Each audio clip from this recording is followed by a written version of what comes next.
Hello friends, welcome to Knowledge Circle. दोस्तों, आज की इस वीडियो में मैं चर्चा करने वाला हूं दिल्ली पुलिस कांस्टेबल 2020 की अनुमानित कट ऑफ के बारे में। तो जुड़े रहिए इस वीडियो में। दोस्तों, कट ऑफ को बताने से पहले मैं आप लोगों के साथ डिस्कस करना चाहूंगा कि आपकी कट ऑफ को प्रभावित करने वाले मोस्ट इंपॉर्टेंट पॉइंट कौन से हैं जो आपकी कट ऑफ को डायरेक्ट और इनडायरेक्ट रूप से प्रभावित करते हैं। तो सबसे पहले उन पॉइंट्स की चर्चा करेंगे और इसके बाद मैं आपको मेल और female category wise cut off बताऊंगा, सारे पॉइंट्स कवर करने के बाद। तो साथियों, देखते हैं कि कौन कौन से मोस्ट इंपॉर्टेंट पॉइंट्स हैं जो आपकी कट ऑफ को प्रभावित करते हैं। तो साथियों, सबसे पहला है कंपटीशन। आपका क्या कंपटीशन था, उसी के आधार पर आपकी कट ऑफ बनती है। ये तो आप बात समझते हैं। एग्जाम की डिफिकल्टीज लेवल अलग अलग शिफ्ट में अलग अलग थी, तो उसका भी प्रभाव पड़ता है। मोस्ट इंपॉर्टेंट पॉइंट है नॉर्मलाइजेशन। ये भी एक बहुत ही जो कट ऑफ प्रभावित करता है डायरेक्ट रूप से पॉइंट है नॉर्मलाइजेशन का और फिजिकल। तो ये चार पॉइंट है, मोस्ट इंपॉर्टेंट है। इसकी हम लोग एक एक करके चर्चा करने वाले हैं। तो सबसे पहले हम लोग पॉइंट्स को उठाते हैं। कंपटीशन, आपका कंपटीशन किस आधार पर और कितना रहा है।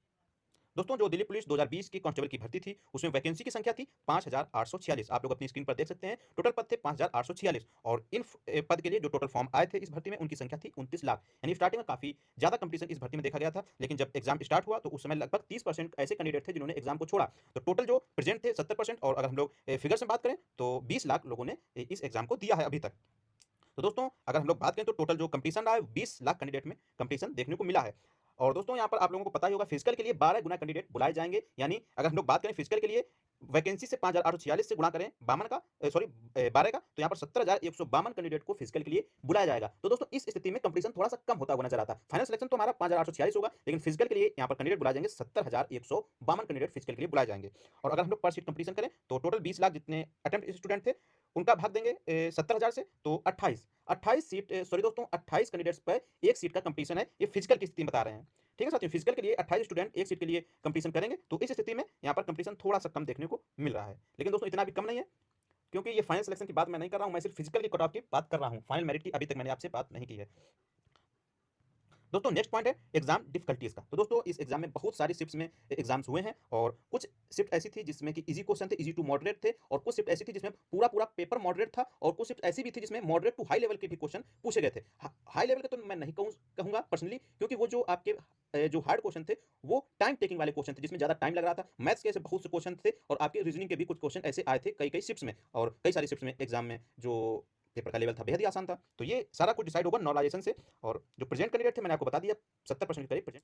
फ्रेंड्स, थर्ड पॉइंट की ओर पढ़ते हैं, नॉर्मलाइजेशन। तो इस वीडियो में मैं आपको नॉर्मलाइजेशन के बारे में पूरा तो नहीं समझा सकता हूं, क्योंकि वीडियो लंबा हो जाएगा। इसलिए मैं आपको सिर्फ निष्कर्ष बताता हूं कि नॉर्मलाइजेशन में कैसे फायदा और कैसे नंबर दिए जाते हैं। तो सिंपल सी बात है, इसमें शिफ्ट की एवरेज मार्किंग निकाली जाती है। यानी अगर आपके शिफ्ट में जो क्वेश्चन का लेवल था वह इजी था, तो निश्चित तौर पर आपको बहुत ज्यादा नंबर नहीं मिलने वाले हैं। ये आप लोग याद रखिए। अगर आपका हार्ड क्वेश्चन है, हार्ड आपका पेपर आया था, आपकी शिफ्ट हार्ड थी, तो उस स्थिति में आप सभी बच्चों के जो मार्क्स होते हैं वो कम आते हैं, और उस समय एवरेज मार्किंग जो होती है उस शिफ्ट की वो कम जाती है। इसलिए उन कैंडिडेट्स को नॉर्मलाइजेशन का अच्छा खासा फायदा होता है। यानी सिंपल सी बात, अगर शिफ्ट आपकी सरल है तो आपको फायदा बहुत ही कम होगा। अगर आपकी शिफ्ट जितनी ज्यादा टफ है उतना ही ज्यादा आपको फायदा मिलेगा। और उन कैंडिडेट्स को एक्स्ट्रा फायदा मिलता है जो हार्ड की स्थिति में, जब शिफ्ट आपकी हार्ड होती है और वो माइनस मार्किंग को ध्यान में रखते हुए क्वेश्चन को अटेम्प्ट करते हैं, यानी गलत क्वेश्चन कम करते हैं, उनको और ज्यादा फायदा होता है। तो बस इतना सा फंडा है इस नॉर्मलाइजेशन में। और अगला है आपका फिजिकल। तो फिजिकल में मैंने आपको बता दिया है कि 12 गुना कैंडिडेट बुलाए जाएंगे।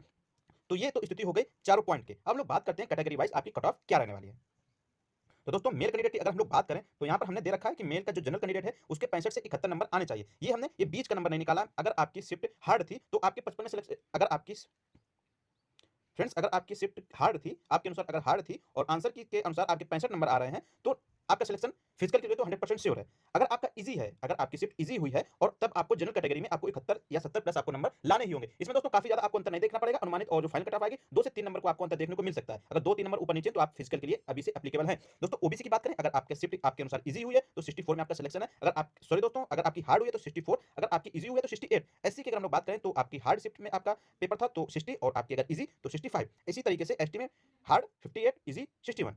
ये थी मेल कैंडिडेट की कट ऑफ कैटेगरी वाइज। अब बात करते हैं फीमेल कैंडिडेट की कट ऑफ को लेकर। दोस्तों, आप लोगों ने देखा होगा आरपीएफ में फीमेल की बहुत कम कट ऑफ गई थी, लेकिन उनका एग्जाम भी काफी सरल था, इसलिए काफी कम कट ऑफ भी गई थी, कंपटीशन भी कम था। और दिल्ली पुलिस की भी इतनी ज्यादा महिलाओं की कट ऑफ जाने वाली नहीं है। जनरल की अगर हम लोग बात करें, जनरल में फीमेल कैंडिडेट ने अगर इजी शिफ्ट में एग्जाम दिया तो 64 नंबर तो लाने ही पड़ेंगे उनको, और अगर टफ शिफ्ट में उन्होंने एग्जाम दिया तो 61 नंबर उनको लाने पड़ेंगे। इसी तरीके से ओबीसी हार्ड में उनको 58 और इजी में 62, एससी में 54 और 58, एसटी में 51 से लेकर 53 हार्ड और इजी की स्थिति में, या मॉडरेट या इजी की स्थिति में।